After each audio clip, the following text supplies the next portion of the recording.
Recall that we had a result which said that if I take a chi-square m random variable and another chi-square n random variable such that they are independent, then the sum will again have a chi-square distribution where the degrees of freedom will add up, m plus n.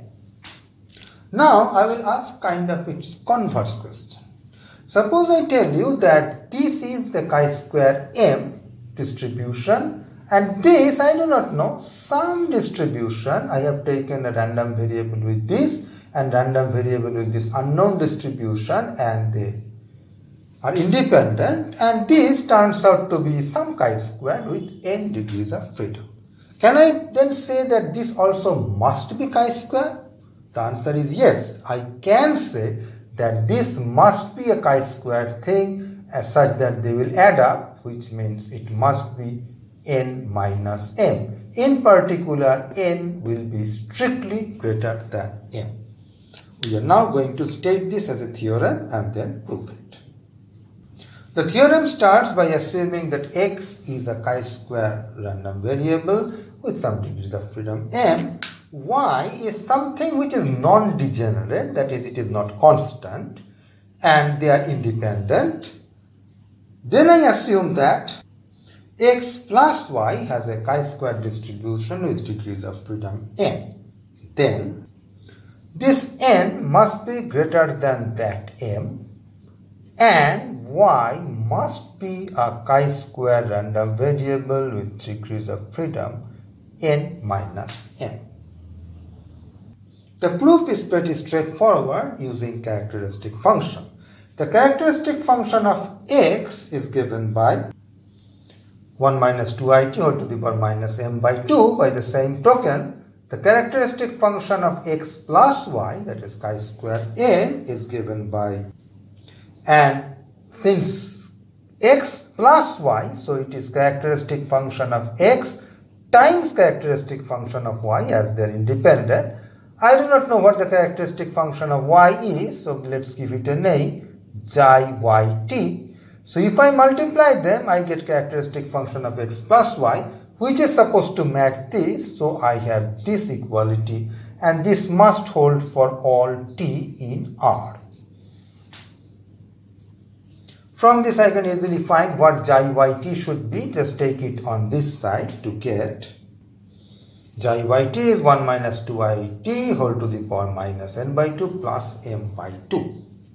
Now remember that this quantity is supposed to be a characteristic function of a non-degenerate random variable.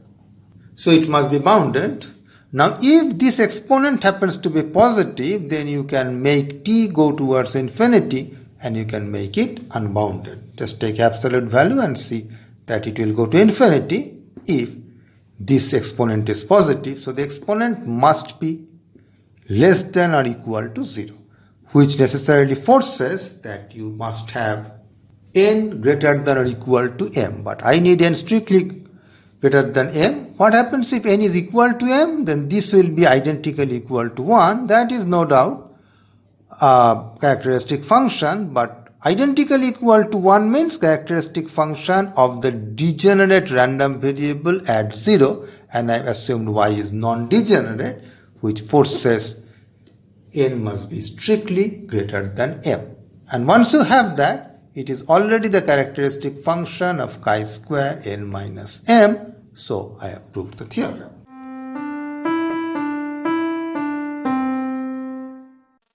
The Fisher-Cochran theorem says that suppose I have A1 up to AK, these are all real symmetric matrices, all n by n, they're non-zero and they add up to the identity matrix. So that's the background information.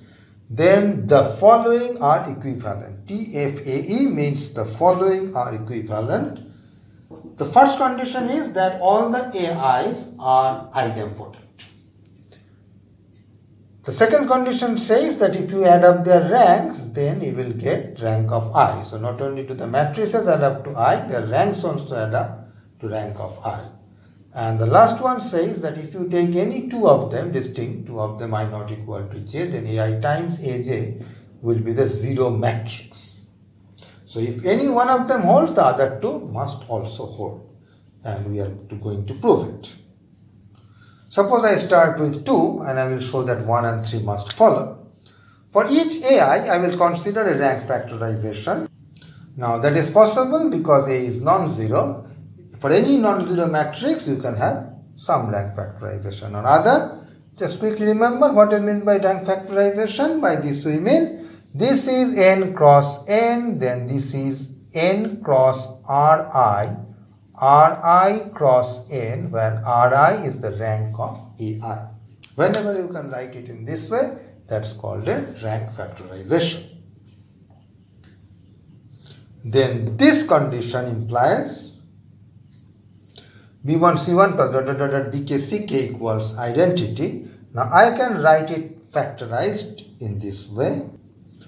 Make one big matrix by stacking all the BI side by side, which is possible because all of them have the same number of rows n. Similarly, stack CIs one above another. That is possible because all of them have the same number of columns.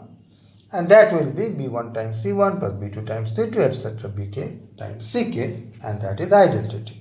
So now I'll call this matrix capital B and this matrix capital C. Observe that this has got n rows and how many columns? This has R1 columns, this has R2 columns, etc. So total number of columns is R1 plus R2 plus R3, etc. up to Rk. Now you have assumed in 2 that this will add up to n, which means this is actually an n cross n matrix and this is also another n cross n matrix. So you have two square matrices B and C whose product is identity, which means they must be inverses of each other. So we must also have C times B is identity. B times C is identity and they're inverses of each other. So even if you multiply them in the opposite order, you will still get identity. Now what does that mean? That means this, where I have written everything partition, C is already given like this, B is given like this, and I have written that huge I, partition does I, so this is of order R1, this is of order R2, and together they make this huge I. Now if you do this product, you will see that the entries are nothing but Ci, Bj. And wherever I equals j, you will come up with one of these diagonal entries. So you have Ci, Bi equal to I. And whenever they are not same, in that case you will come to one of the off diagonal entries and then you will get Ci, Bj equal to 0. So now coming to proving 1, AI squared is just BICI, BICI, but CI-BI is just identity, you can forget about it. So it is again BICI and that is AI. So I have proved 1. And if you take AI, AJ, the argument is very similar. If I is not equal to j and you are taking AI, AJ for proving 3, it is BICI, BJ, CJ. But CI, BJ, that will just vanish thanks to this. So the entire product will be 0, proving 3. So you have shown that 2 implies 1 and 3. To prove 3 implies 1, I start with this. And then I multiply this with AI. Now when I distribute this AI over everything, AI times A1, AI times other things, all of them will vanish thanks to 3, except the ith term, which is AI squared. So I will be left with AI squared equal to AI, and I have proved 1. To prove 1 implies 2, I shall use an interesting result from linear algebra. For an idempotent matrix, we have trace equal to its rank for an idempotent matrix. Now 1 gives me that all the AIs are idempotent, so I will start with this equality once again. And then I will take trace of both sides.